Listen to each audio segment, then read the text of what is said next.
द्विघात समीकरण में मूलों का अस्तित्व। मूलों के अस्तित्व को जानने के लिए सबसे पहले हमको इसका अभी अपन ने एक सूत्र देखा, सूत्र सबको मालूम है, x बराबर -b प्लस माइनस करणी में b की घात 2 ऋण 4ac बटे 2a। ये हमारा एक व्यापक समीकरण या सूत्र विधि से जब हम द्विघात समीकरण को हल करते हैं उस समय में यह सूत्र काम में आता है। परंतु इस सूत्र में ये जो b² ऋण 4ac लिखा हुआ है, इसको हम जो है विविक्तकर बोलते हैं, इसको कहते हैं विविक्तकर, इसको कहते हैं विविक्तकर। इस विविक्तकर को हम जो है d से भी दर्शा सकते हैं, d बराबर b की घात 2 ऋण 4ac, ये कहलाता है विविक्तकर। d is equal to विविक्तकर।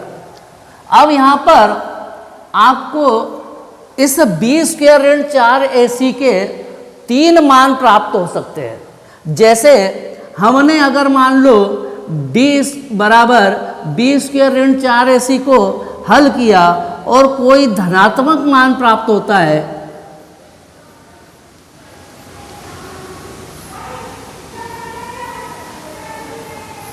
जब d बराबर धनात्मक मान प्राप्त होता है अर्थात d बड़ा होता है 0 से, तो मूल अस्तित्व में होते हैं। d बड़ा होता है 0 से तो मूल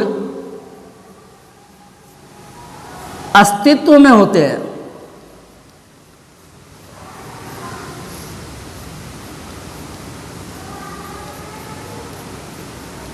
अर्थात वास्तविक मूल होते हैं।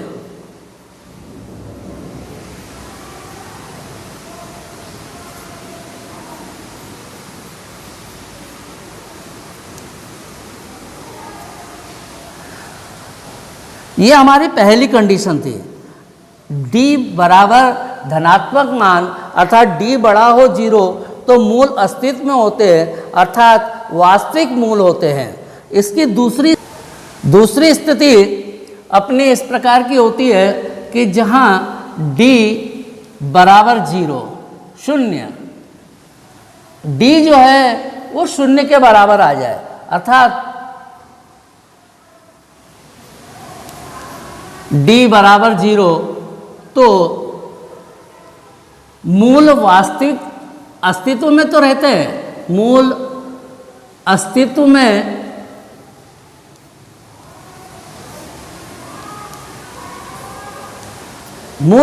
में है और मूल जो है वो पुनरावृत्ति होते हैं। पुनरावृत्ति का मतलब होता है रिपीटेड रूट्स, मतलब जो मान एक आया वही का वही दूसरा मान आता है, अर्थात अल्फा का मान जो आया वही का मान जो है वो बीटा का भी आता है, अर्थात मूल अस्तित्व में होते हैं और मूल बराबर प्राप्त होते हैं। और तीसरी स्थिति बनती है जब d का मान ऋणात्मक आ जाए, d बराबर ऋणात्मक।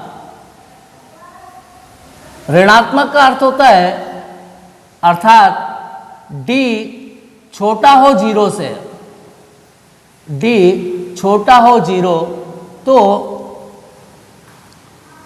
मूल अस्तित्व में नहीं होते हैं अर्थात काल्पनिक होते हैं।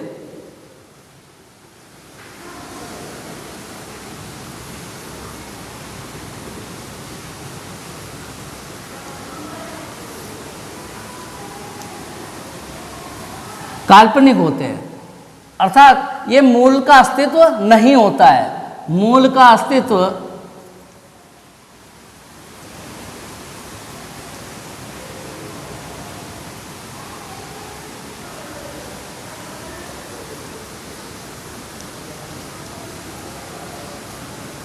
इस तरह से ये जो विविक्तकर है उसके 3 स्थितियां उत्पन्न होती है। पहला d बराबर 0 अर्थात d बड़ा हो, इस पर आधारित हमको जो है विविक्तकर निकालने का एक प्रश्न आ सकता है परीक्षा में कि विविक्तकर ज्ञात करो। और दूसरा आता है कि जब मूल अस्तित्व में हो तो उसको पूर्ण वर्ग विधि से अपने को प्रश्न हल करने का, ऐसा भी प्रश्नावली में पुस्तक में कुछ अन्य सवाल आएंगे जो आप इस वीडियो के माध्यम से आपको सहायता